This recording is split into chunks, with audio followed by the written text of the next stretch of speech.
Check. Keep it alive, through these lines I write. I keep it live cause I thrive. I might just blow your mind tonight. I'm so hyped, but it's no hype. From this height, it's direct hits on sight.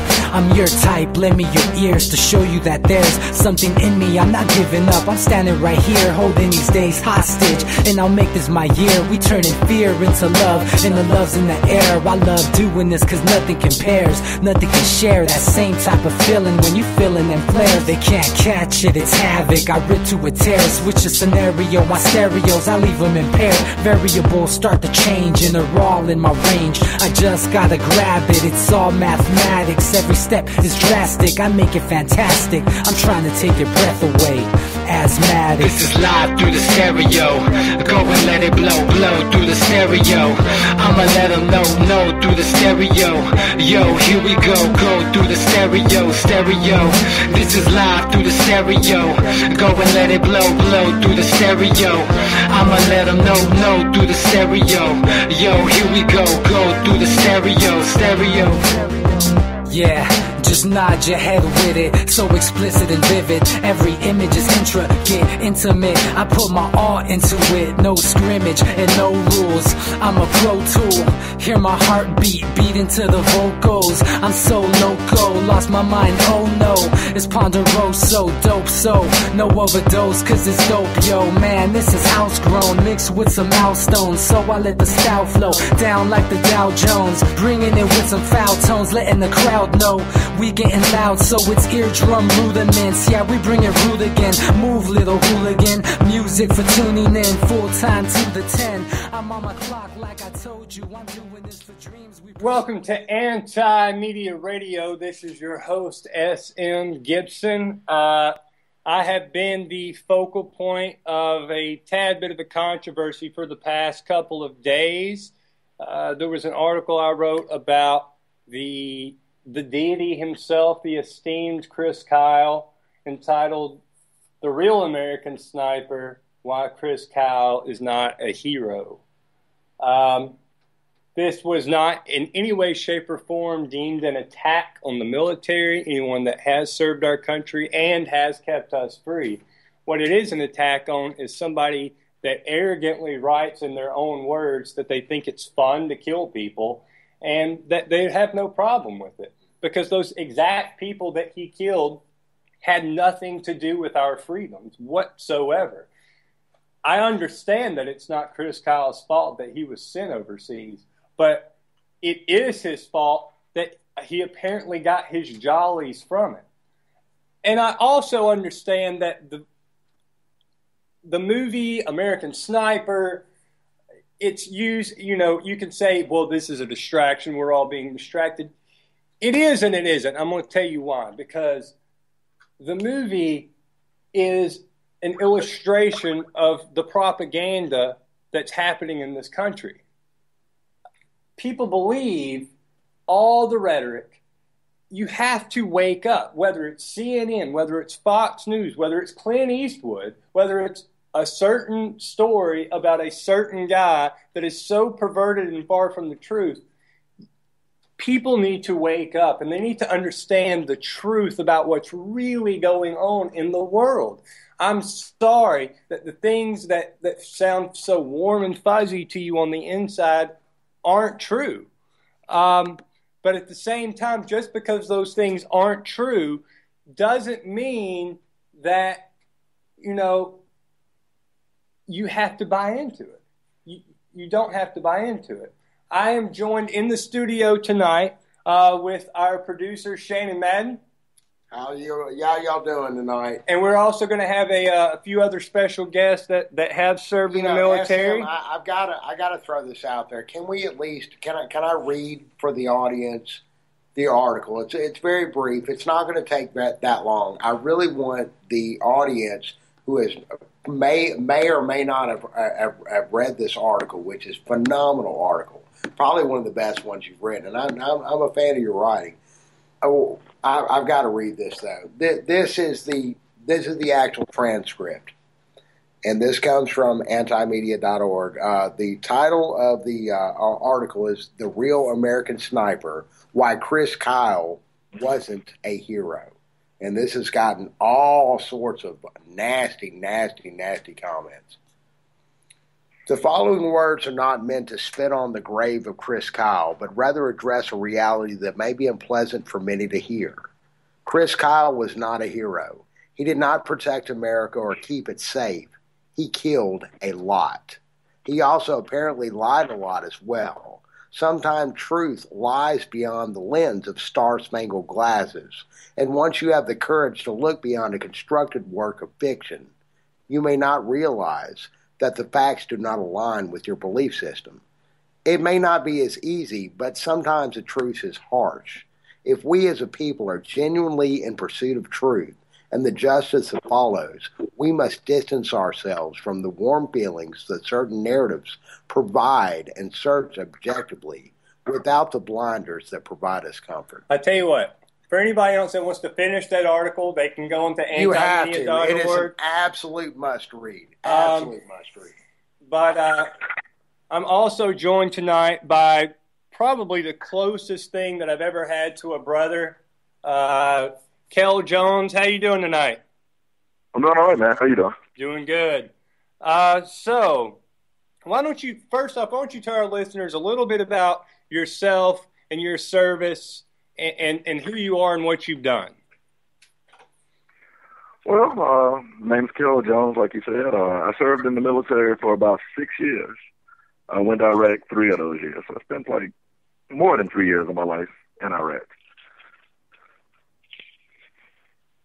Okay, so what did you do out here? Did you ever have to experience shooting someone? Did you ever have to witness that or experience it yourself? Well, I've experienced a lot of the type of unit I was in was an aviation unit, and I've seen a lot of videos of people being killed, if that makes any sense, because I was like more of a tech guy. Right. But I could see like video, stuff when they're going out on patrols and stuff.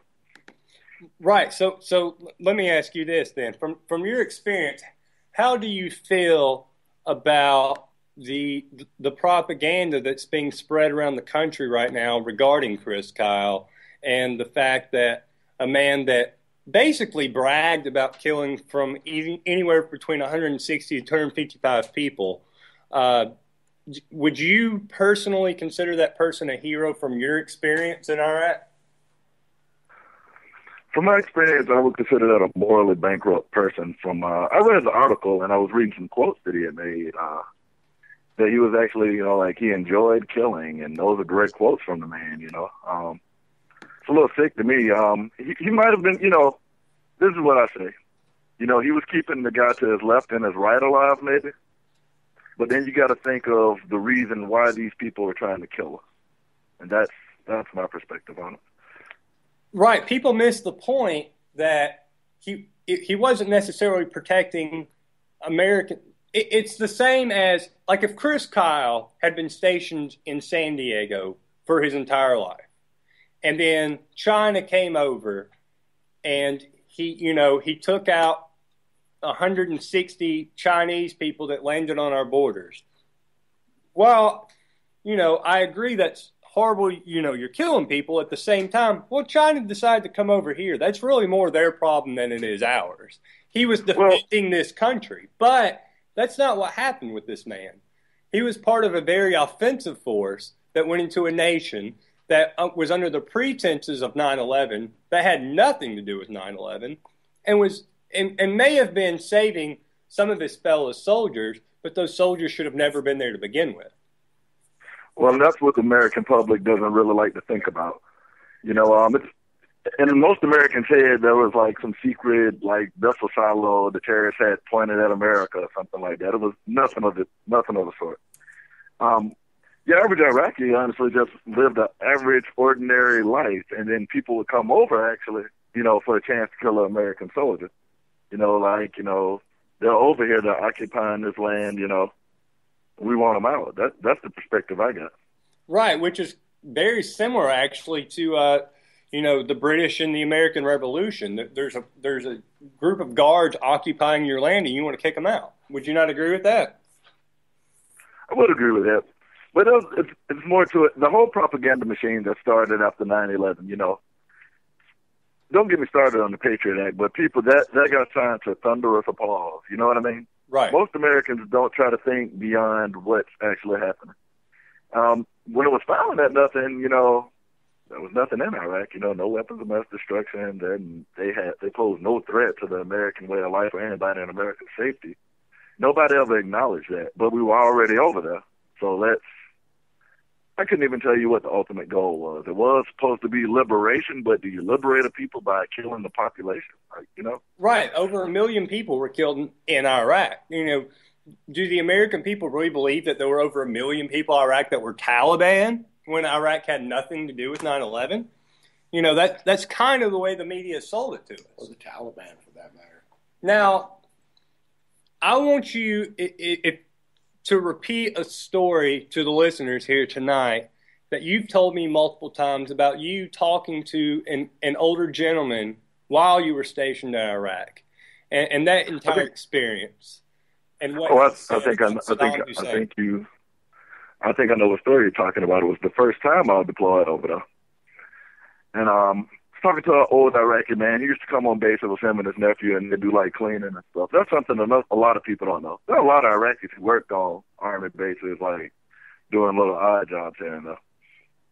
But I was talking to him, and he said he preferred it when Saddam was in charge.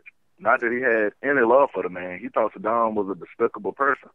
But he said he lived a normal, everyday life. Nobody was trying to bomb things. He could go to work without fear, you know. He didn't have a curfew that was imposed upon him. You know, he liked the normalcy of his life, even though he had no love for Saddam.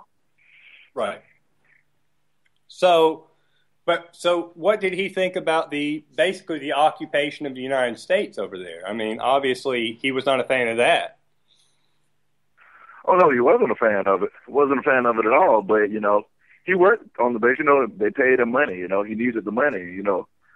Like, a lot of that country got destabilized, in my opinion, when we decided to try to, like, basically bomb it in the Stone Age, you know, when we first did our airstrikes and stuff. So right, and we've also had this conversation before. We've talked about how drone strikes or missile attacks happened, and they would be ordered because the order would say, well, this one certain individual is in this one house, and they would be approved to bomb this one house, but that bomb ends up taking out an entire block of people.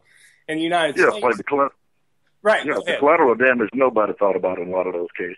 He's in that building. Do I have authorization to use a hellfire? Go for it.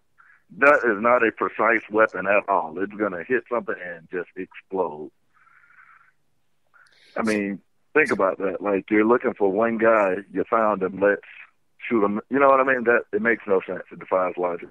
Right. So basically, the logic was, it appears, is that we're going to wipe out an entire neighborhood because we know this one guy's in this neighborhood. And we can celebrate the fact that we killed this one person, and we're going to disregard the other 1,000 people we killed. And then we're confused when we say, how are these people mad at us? I can't understand that these people are so angry.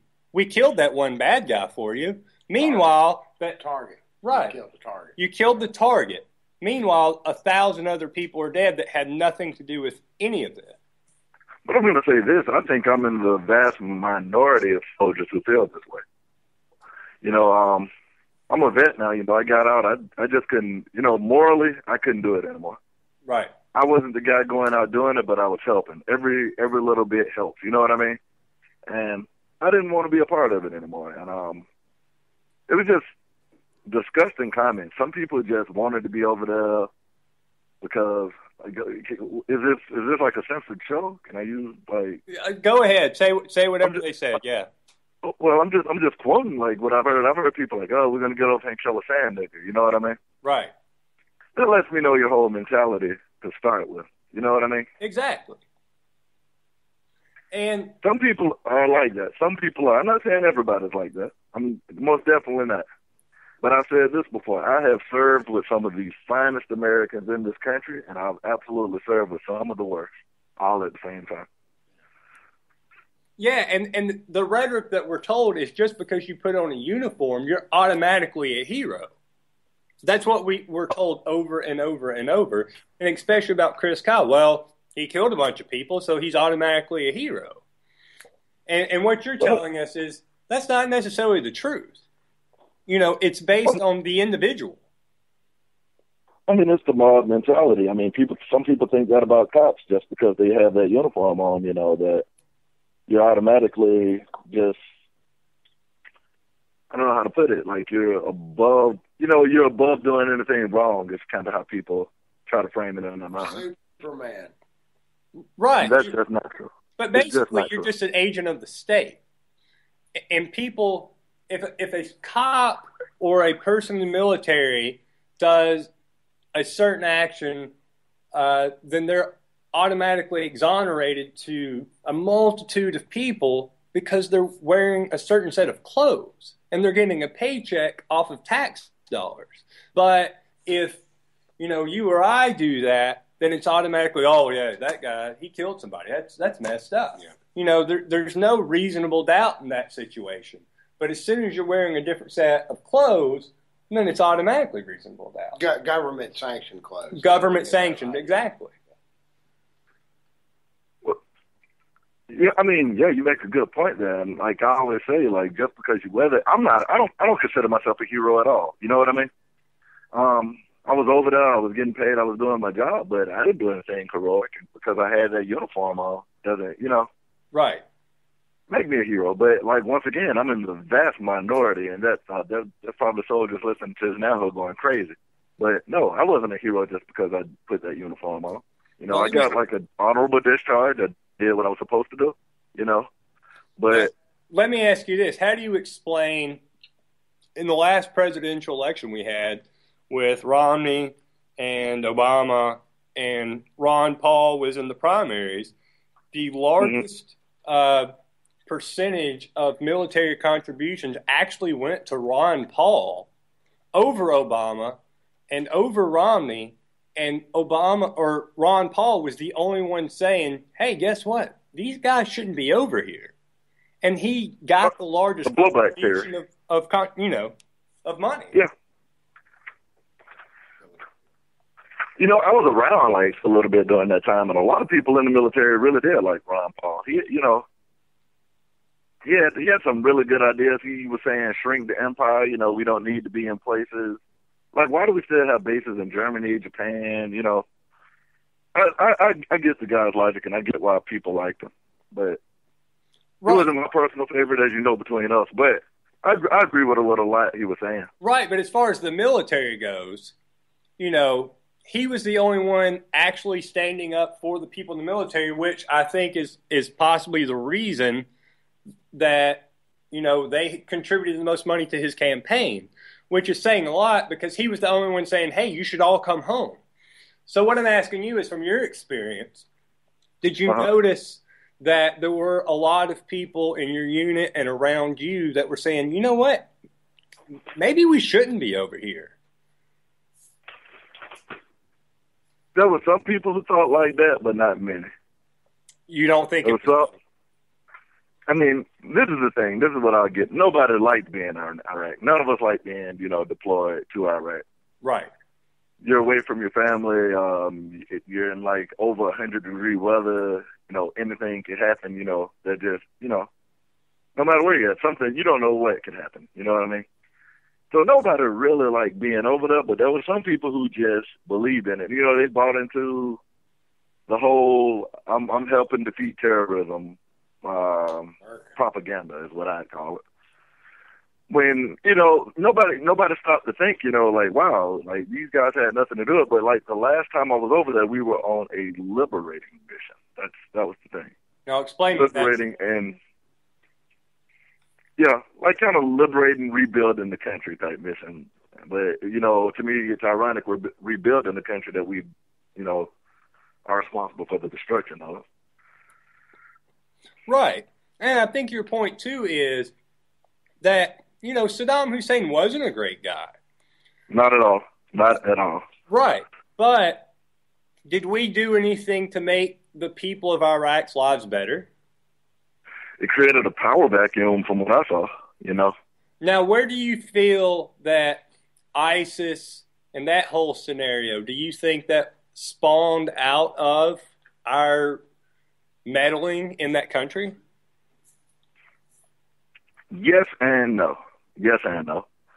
I'm going to put it like this. There's always going to be some kind of terroristic organization that doesn't like us or whatever. But what's the solution to that? The solution isn't to go over there and try to, you know, pick fights with them or whatever.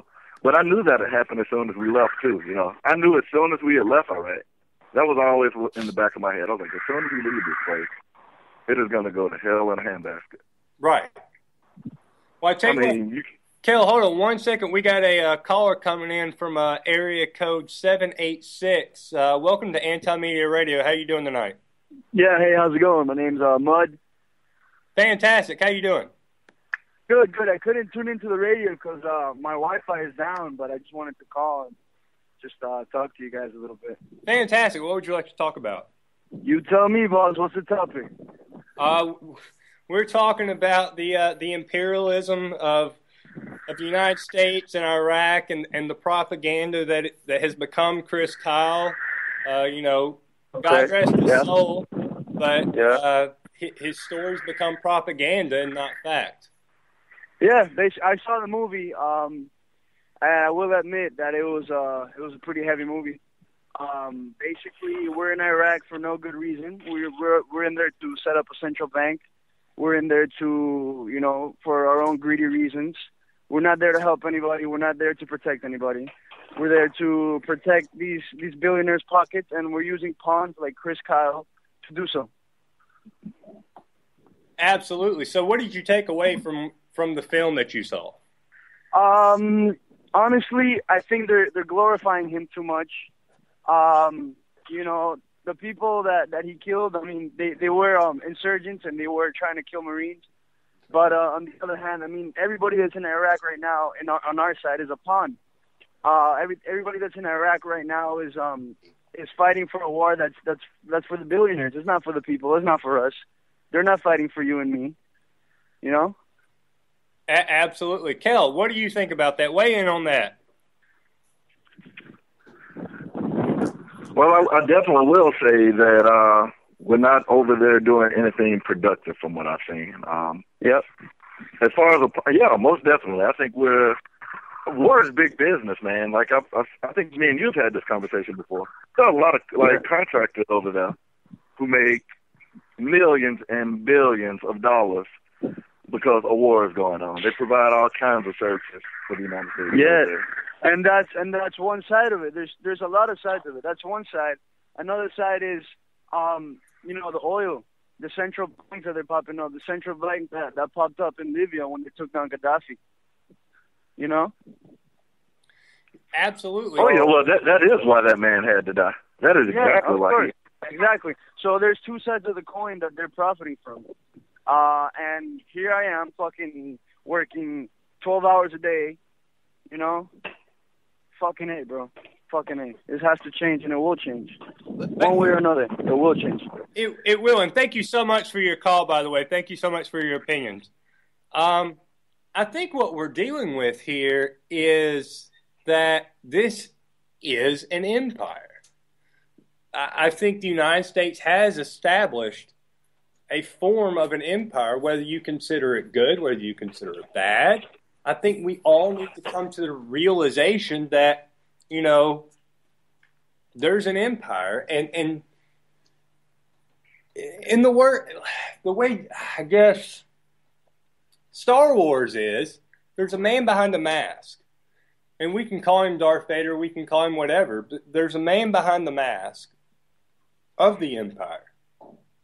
And do we know who's really controlling it? We know that Dick Cheney had his allegiances to Halliburton. We know that, you know, certain organizations have their lobbyists. But at the same time, do we really know who's pulling the strings? Well, Darth Vader always had the Emperor. So, come on. There's always exactly somebody. we can look at the one person and blame that one person, but there's always going to be somebody more powerful than him pulling the strings. Behind the strings, right, exactly. Yeah. And Chris Kyle definitely had the American government pulling his strings left and right. And I think that the first article that I wrote yesterday regarding Chris Kyle, people took away from it, at least a large majority of people took away from it, or the vocal majority took away from it, that I was disrespecting the military. I was not. I feel sorry. Absolutely not. I feel sorry for those people because you know what? Although they say, well, they didn't have a choice. That's absolutely ludicrous. They didn't have a choice. They did sign up. The people in the military did sign up for this. That doesn't mean that they dictate the foreign policy of the United States. But just because they don't dictate the foreign policy of a nation doesn't mean they're not being used as pawns, which entails I have sympathy for them.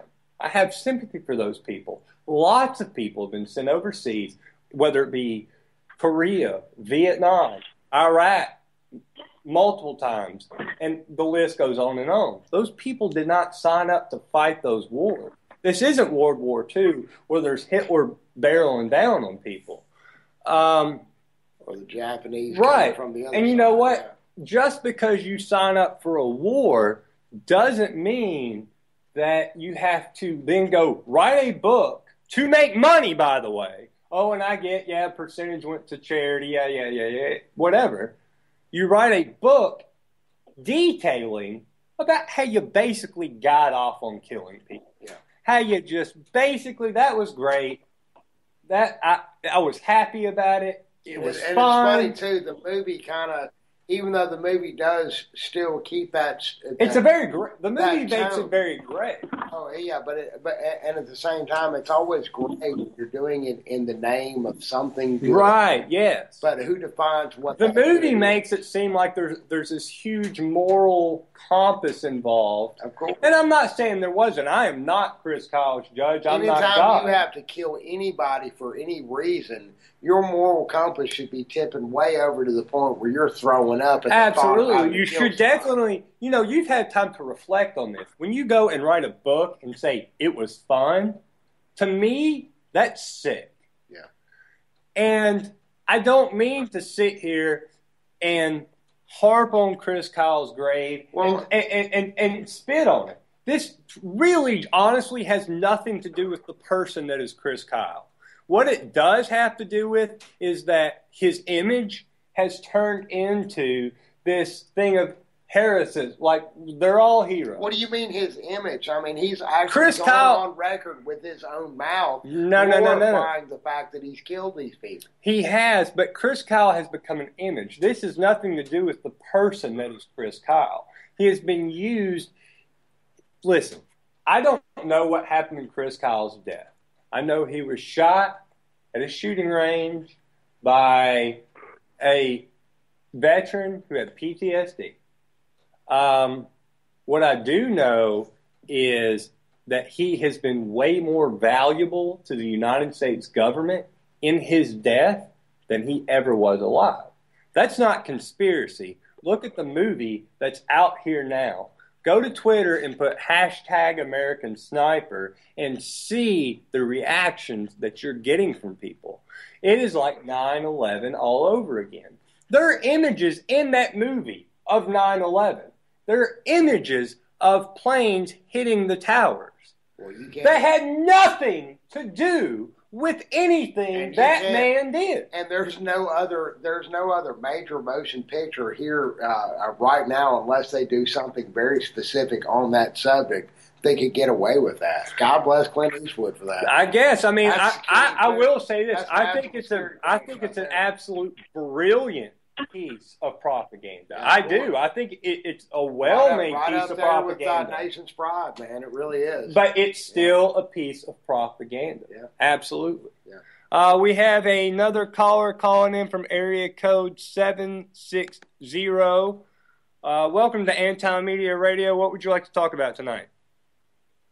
I'd like to talk about that thing I saw on Facebook about the American Sniper. Yeah. Side by side with that. I mean, how would you compare that to a Nazi movie that was fake, and that was not a movie about a real guy? I mean, have you served in the military? Do you know anybody that serves in the military? No, I've never met any. I don't know anybody that's ever served in the military. I'm clueless. I don't know anything about anything. I don't know anything about America. I'm just a slave. You're just a slave? Yeah, I'm just a slave. I don't know anything. I have no opinions that are my own. You don't know. Why would you say that? What's on television. So tell me what I should think. I'm not telling you. I'm just asking you a question. You called in to tell me what I should think. So please go ahead and reiterate what I should think. Well, you're talking about you're anti-media, but you're using media to get your point across. So you're basically being a hypocrite to yourself. I want to be anti-media by using media. Huh? What's your definition of media? Well, you're using social media, right? You're the anti-media, so why would you use social media to touch people then? That's not just because it's the word social media, it's an avenue to get information out to people. So continue. Tell me what you think. Because you know more than I do. Please continue. I don't know more than you, but you know what I'm saying? Obviously you sound like an educated man. You know, so I was just saying, why if you don't like America so much, then why don't you leave?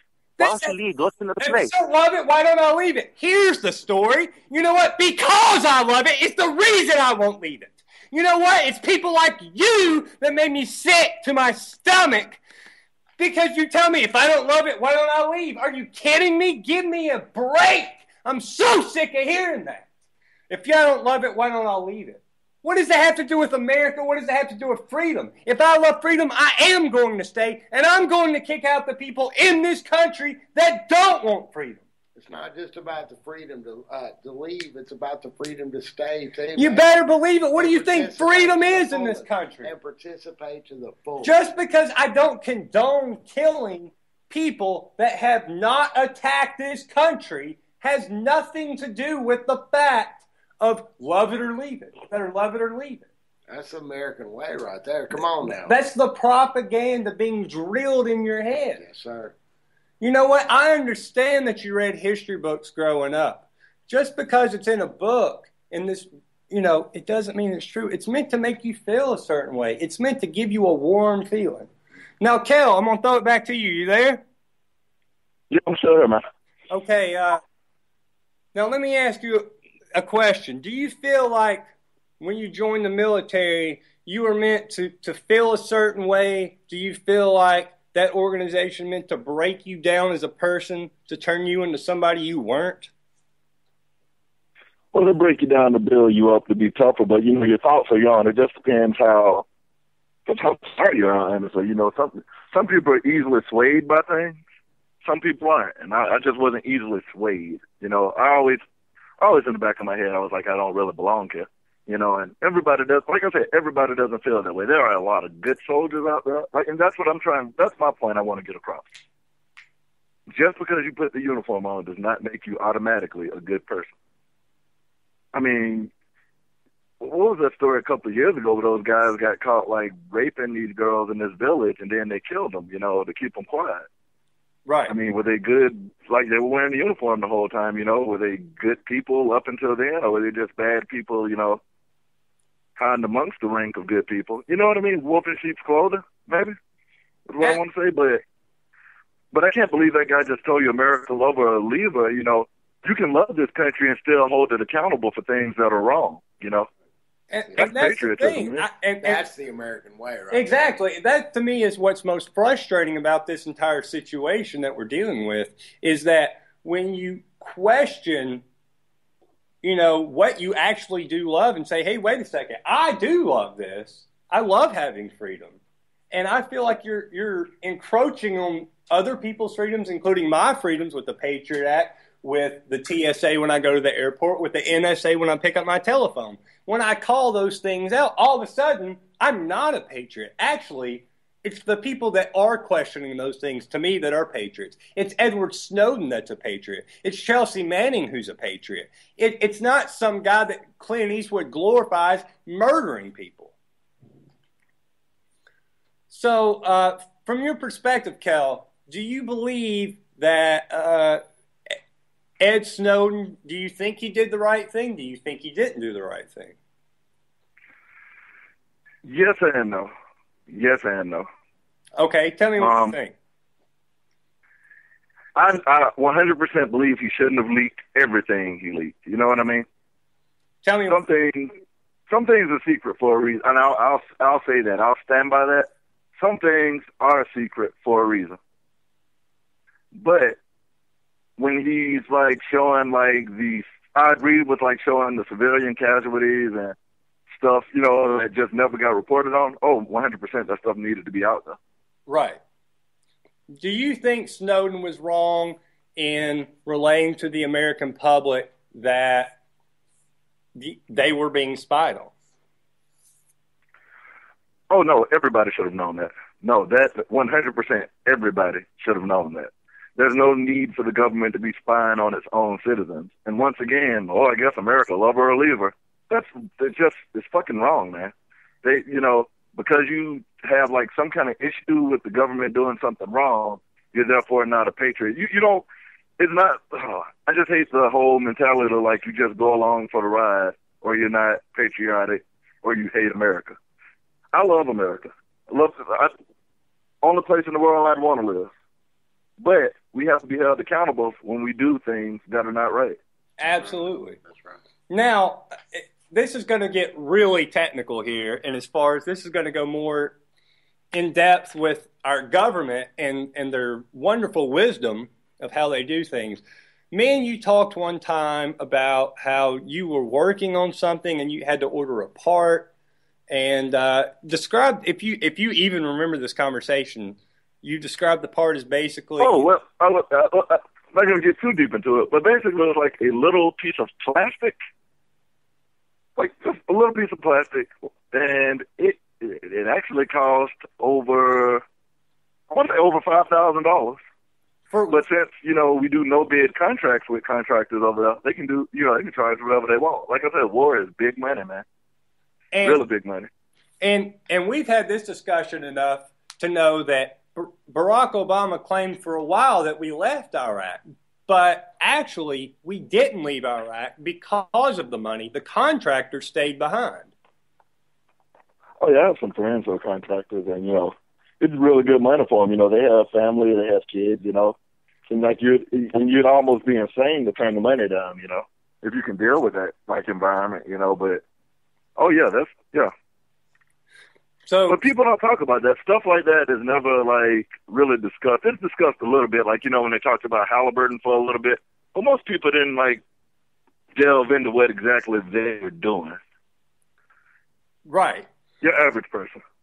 So tell me, in your expertise, what Halliburton or the other contractors, what was happening? What were they doing?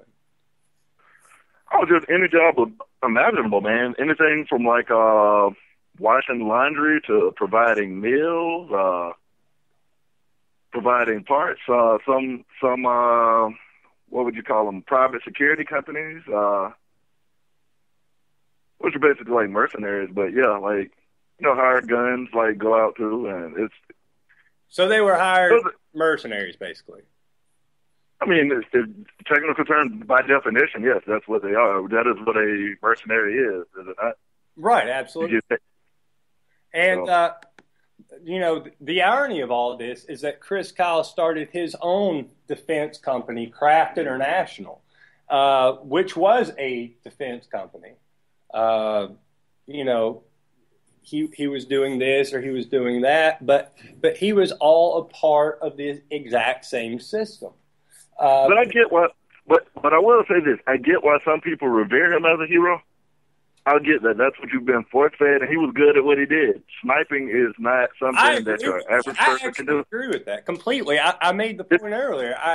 You know, that is a skill, my friend, that most people will never have. Nobody has. I agree with that. It takes a lot. The point is about him. If he was on our borders, if he was sitting in Hawaii and China was on its way down, or he was in San Diego and China was on its way down, or Russia or whoever it may be, and he was defending this country and defending the people of this country, I don't care what his mentality is when he's picking people off. Whatever he's got to do, he's defending this country.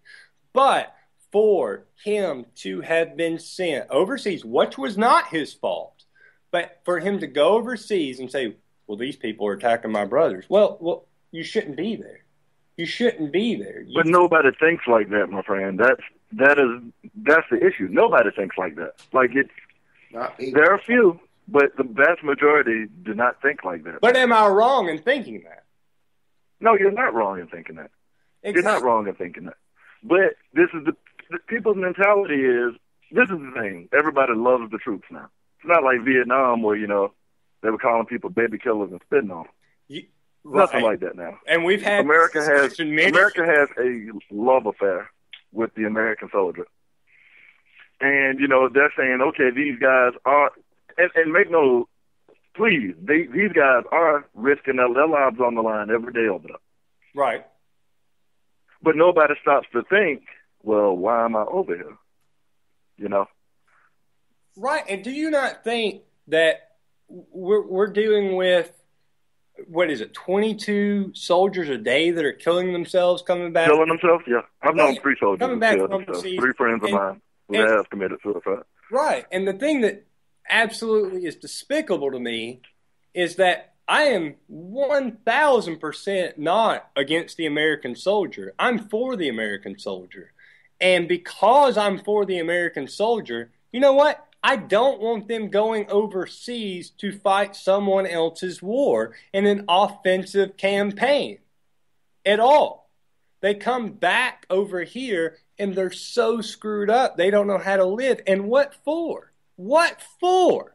It's not like it was Hitler. It's not like it was Mussolini. We're not dealing with things that happened in the 1940s. This is all. There's a lot of factors, Scott, that go into like a soldier killing themselves. Think about it. Sure. You go in the military. You have a marketable job. It's an honorable. Like honestly, it's an honorable job. I'm not gonna sit here and say that I'm proud I was in the Army. It's something I'm proud of. It's an accomplishment I did. And you get out of the. Once the Army's done with you, they're done with you, my friend. You get out. You didn't learn any marketable skills. You might have saw the commercial where they said you can go to college and do the Army at the same time. That's a load of crap. I'm going to throw that out there right now. I asked that about 3 different times when I was in, and my answer always was, well, we have training to do. You know what I mean? Right. It's offered, like, make no mistake. I'm not saying it's not offered. I'm just saying the amount of people who are allowed to take advantage of that option. Absolutely. I mean, they'll say you can do online courses and all of this and that, but you're busy day-to-day life in the Army, You're up from, 5 in the morning usually to, 5 in the afternoon sometimes. And then, you got to go home. You have to spend time with your significant other, And they're like, well, you got to make time for this. And there's really never any time to, online classes are good and great and everything, but, that's not what you showed on the commercial. You know what I mean? Right. You once told me about a sergeant that you thought was actually a very good man and you much respected, and what he told you about you better get everything out of this you can. What did he exactly say to you? Oh, that's what he said. His exact words were, get everything you can out of this while you are here, because when they are done with you, they are done with you. So basically, this is a man who had been in for 20 years. You know what I mean? So basically what they want to do is take people, destroy them, rebuild them, use them up, and throw them back out. Pretty much. He was like, get whatever you can out of this while you're here. Because when they are done with you, they are done with you. And back to my point about soldiers, you have a sense of purpose. Soldiers killing themselves, right? Right. You have a sense of purpose every day. You get up, you do something, but when you get out, your job in the military might not really translate well to the civilian sector. And then, then you're competing with college kids, somebody who actually went out, got education and stuff, while you spent your youth fighting the war. And that's not really a marketable skill you can bring back to Depending on your job now. Depending on your job. And let's put it like everybody is not getting like these great jobs in the Army. But they promote it that way. I mean, not like when my grandfather was in. You know, everybody learned a trade, you know, like pretty much in the military. You'd get out, you can use that trade to go like wherever, you know. You'd start working somewhere. But that's the exact same as the complete education system right now. People are leaving the education system with master's degrees and going and working at Starbucks. Well, it's a bigger problem than I could probably ever explain. But it's a travesty that soldiers are killing themselves at this rate. Veterans, you know. I'm friends with. I stay in contact with a lot of my friends. You know, it's weird. Like, you know, you'd be like, this guy did this, and this. You know, he's like, this is a pretty sharp guy, but then he's working at Walmart. You know, you know, Walmart, we're the biggest hirers of veterans. That's not a quality job. Nobody wants that job. There's no dignity in that job. You know, it's not about business. It's about financially providing for your family. Family, exactly. And you know, and I'll say this: now that everybody isn't going to do what they want, you know, everybody, even in prehistoric times, you know, you had cavemen. Everybody couldn't be like, you know, the guy in the cave, you know, painting on the wall, you know. Right. You know, there had to be the people making the paintbrushes to put that paint on the wall and mixing the paint together. But people don't see those people. You gotta give people marketable jobs, and you know, and that's another thing I noticed too. That you know, I voted for Obama. I know you don't care for the guy very much, but I will say this: I don't like his. You know, he gets on TV and we've created all these jobs in America. Are any of those jobs worth a damn though? No, but we don't discuss how many jobs that his policies have lost either. We don't discuss. I remember you told me the reason why you voted for Obama. And I actually, even though I didn't like the guy, respected your reason. You told me I voted for him because he told me I don't have to go back to Iraq. And what happened? Oh, I went back, my friend. Went back to Iraq. So what did your vote matter? You know. But I will say this, and I saw this tomorrow. Troops did get reduced. You know, boots on the ground. You know. That got reduced a lot, you know.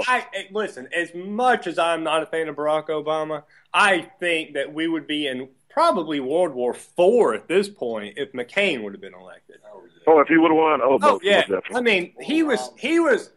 We talk about Chris Kyle being a psychotic. I think John McCain is on a different level of being a psychotic. But that goes back into the bloodlust. That goes back into power. I don't think a lot of these politicians are pursuing monetary gains. What I do think is that they want to accumulate as much power as they possibly can, and they will do it at any expense necessary. And I think that I think that the veterans are all the expense of that. I think you're just tossed to the wayside. They get what they want out of you, and they throw you away. And I think that's But you see, in the same token, I do thank the military for a lot because, you know, I got out. I have my GI Bill that's funding me to go to school right now. You know what I mean? Mm-hmm.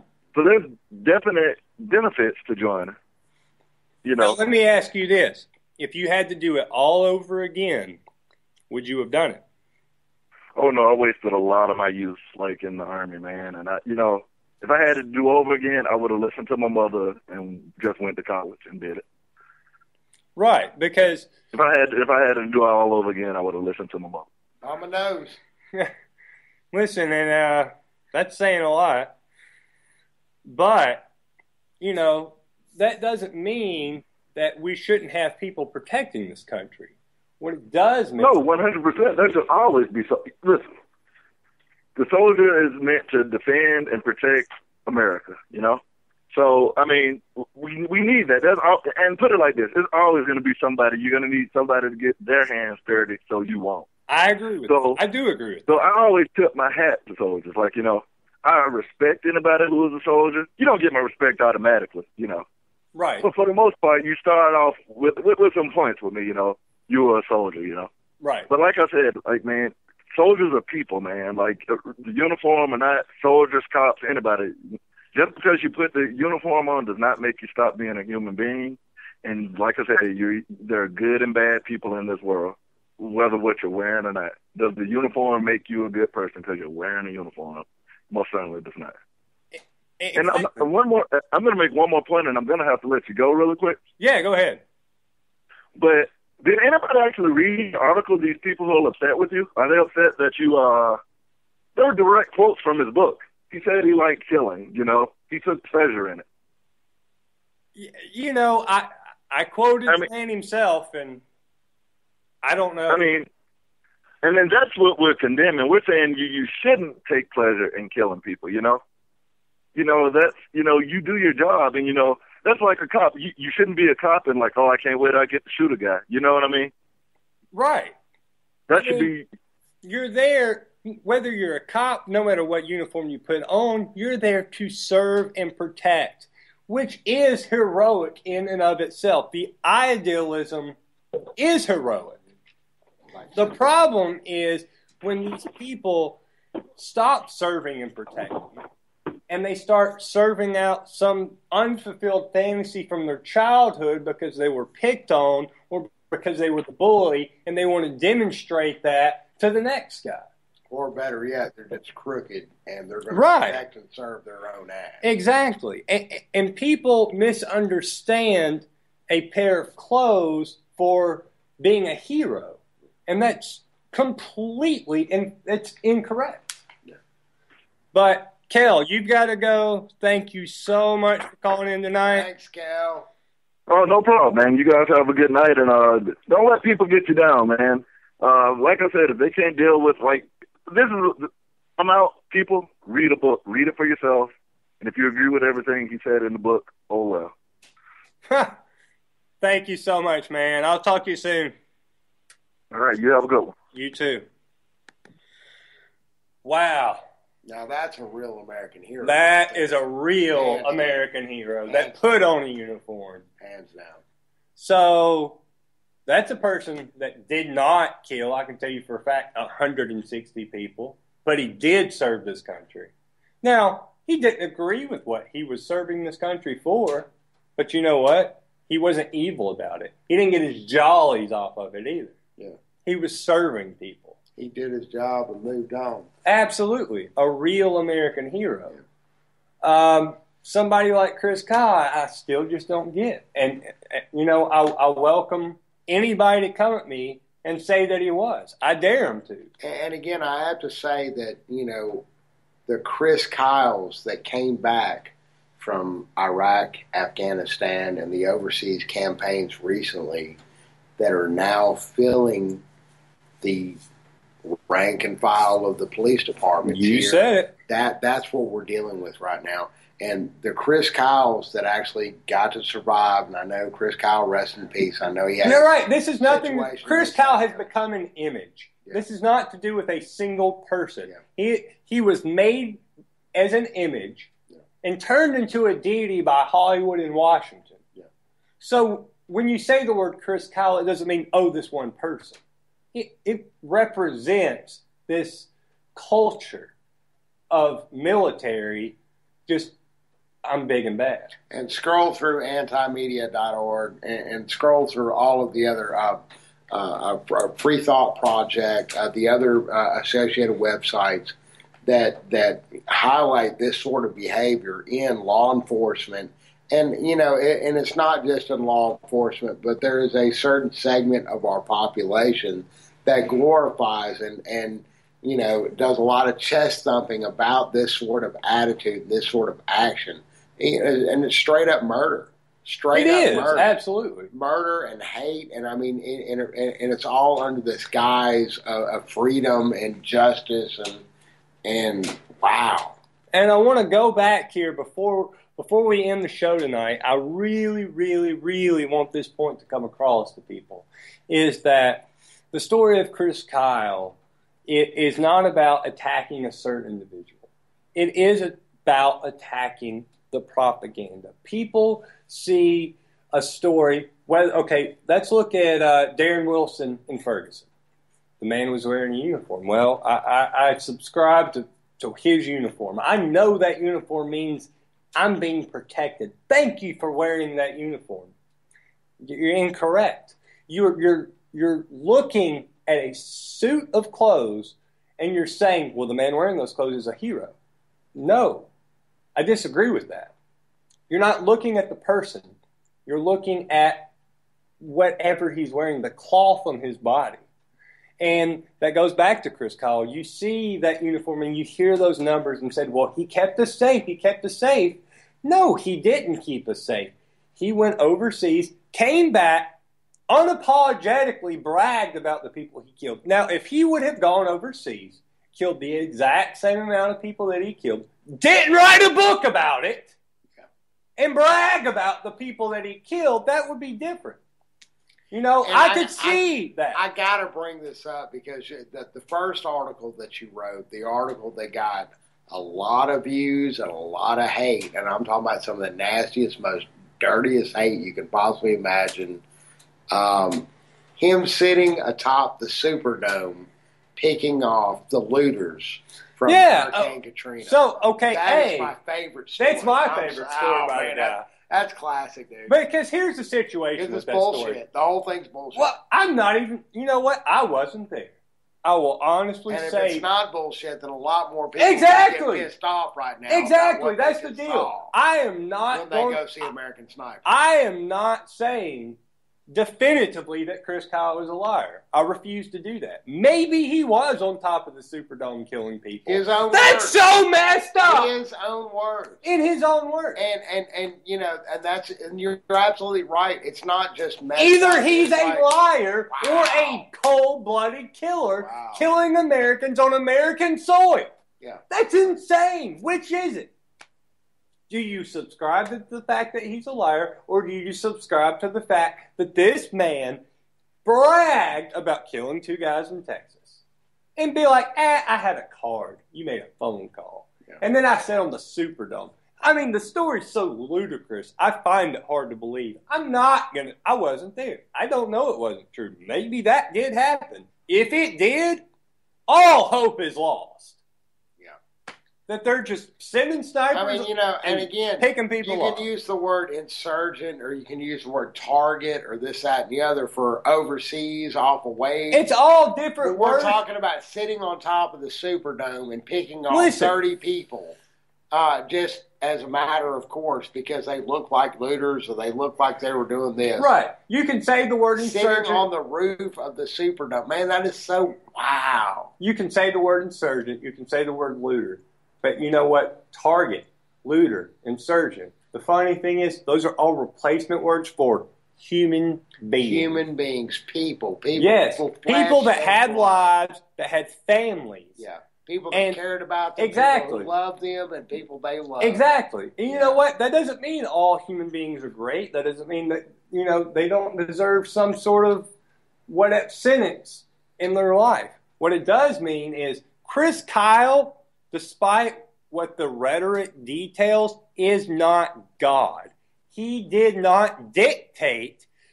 He is not a judge, jury, or executioner. He may have been the executioner for some people on this planet. And you know what? Despite what his words say, when he says, I'll stand in front of God and be all right with that, that's fine. That's fine. I'm not God. Let him deal with that. That has nothing to do with me. But I'll say this, from my point of view, anybody that writes a book to make money and good, he donated some of the profits. Fantastic. But the book and the quotes dictate that he got off on it. Yeah. And he got off on it. He got off on killing people. So you know what? Listen to the rhetoric. Listen to the propaganda, because you know what? You'll be exactly where you are tomorrow. See you next week. Welcome to Anti-Media Radio. Thank you so much.